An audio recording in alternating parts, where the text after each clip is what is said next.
Zar nije super što još mogu da nosim svoju omiljenu prolećnu jaknu? I što sam uhvatila malo sunca u bašti kafića u novembru.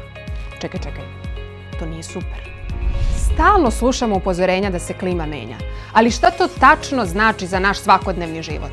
Da li ste se zapitali zašto možemo da vidimo vazduh? Zašto smo svedoci sve češćih oluja?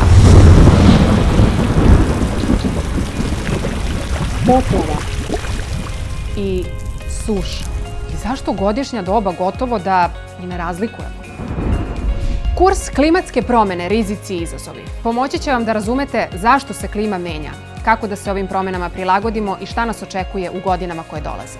I zapamtite, samo od nas zavisi kakva će nam klima biti u budućnosti.